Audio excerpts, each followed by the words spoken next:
Hello বন্ধুরা, আজকে আমরা রেডি হয়েছি ঘুরতে যাব বলে, পুরো ফুল ফ্যামিলি। কোথায় ঘুরতে যাবো সেটা সব কিছু দেখতেই পাবে। দেখতে পাচ্ছ দীপু রেডি হয়ে গেছে এবং আমার জামাইবু প্রিন্সকে খচাচ্ছে। তো যাই হোক, এখানে আমরা বাসে উঠে গেছি, পুরো ফুল ফ্যামিলি সর্টেড।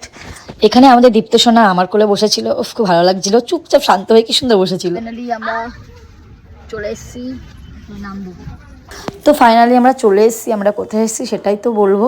আমরা এসেছি বড় কাছারি বাবার কাছে, শিব বাবার কাছে, ভোলে বাবার কাছে। তো প্রথমে আমরা ওখান থেকে নেমেই টোটো করে আসতে হয়েছে। এখানে আমার দিদি উইশ লিখছে, আর এখানে হচ্ছে আমাদের দীপ্ত সোনাকে দাঁড়িপাল্লাতে উঠিয়েছে ওজন মাপার জন্য, যে কত কিছু ওজন, সেই ওজন হিসাবে আমাদের ভোলে বাবার কাছে সেই ওজন হিসাবে আমাদের বাতাসা ভোগ দান করা হবে। এবং ওজন মাপার পর দেখা গেছে ওর 9 কেজি ওজন। তো আমাদের 9 কেজি ওজনে বাতাসা আমরা দান করছি। যেহেতু আমাদের দীপ্তর মানসিক ছিল, ওই জন্য ওকে টাকলু করা হলো এবং বাতাসাও ভোগ চড়ানো হলো।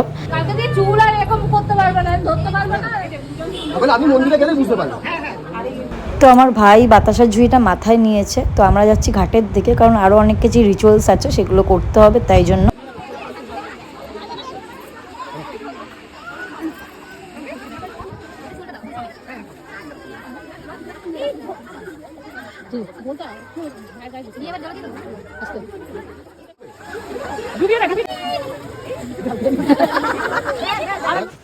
আমাদের দীপ্ত সোনার স্নান হয়ে গেলো। স্নান সেরে যেইভাবে ওকে বলেছে যা যা পরিয়ে দিতে, তো সেইগুলো ওকে পড়ানো হলো রিচুয়ালস অনুযায়ী।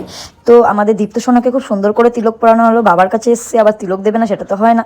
তো ওকে খুব সুন্দর করে মালাও পরানো হলো। তাও দেখো চুপচাপ কি সুন্দর কোলের মধ্যে বসে আছে। তিলক পরানোর পর মুখটা কত কিউট লাগছে। যেহেতু আমি আর প্রিন্স আলাদা করে আবার পুজো দেবো, তাই জন্য প্রিন্সকেও বললাম তুমিও একটু তিলক পরে নাও, এবং আমি, বাবা, মা, দিদি সবাই মিলে একটু তিলক পরে নিলাম। দেখতে খুব ভালো লাগে আর কি।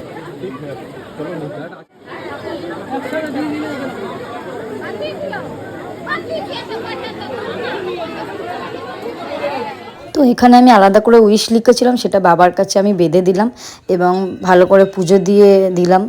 পুজো দিয়ে ঠাকুরকে নমস্কার করে আমার মাও উইশ লিখেছিল ভাইয়ের নামে, তো ভাইয়ের নামে মা বেঁধে দিল। তো এখানে আমি আর প্রিন্স একসাথে পুজো দেবো বলে দাঁড়িয়েছিলাম। তো পুজো দেওয়ার পর, ধূপকাঠি জ্বালানোর পর দুজন মিলে পুজো দিলাম। খুব সুন্দরভাবে পুজো দিলাম এখানে বাবার কাছে। যেহেতু আমার ভাইয়ের নামেও মানসিক ছিল, তো 1 কেজি বাতাসা ভাইয়ের নামে ভোগদান করলো। তো এখানে আমার দিদিরা আমাদের জন্য খাবার আয়োজন করেছিল, খুব সুন্দরভাবে আমরা খেলাম লুচি এবং তরকারি।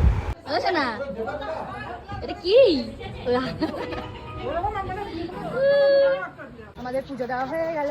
তো আমরা আবার ফিরছি বাড়ির দিকে। তো আমি বসে আছি মায়ের পাশে, প্রিন্স কই, তো প্রিন্স বসে আছে ওখানে। তো আমার চিঙ্কির বাচ্চাগুলো দেখি এসে জড়জড়ি করে শুয়ে আছে, খুব ভালো লাগছিল দেখে। তো আজকে আমাদের দিদির বাড়িতে সবার নিমন্ত্রণ ছিল, খুব সুন্দরভাবে খেলাম। তো চলো টাটা বাই, দেখা হবে নেক্সট ব্লগে।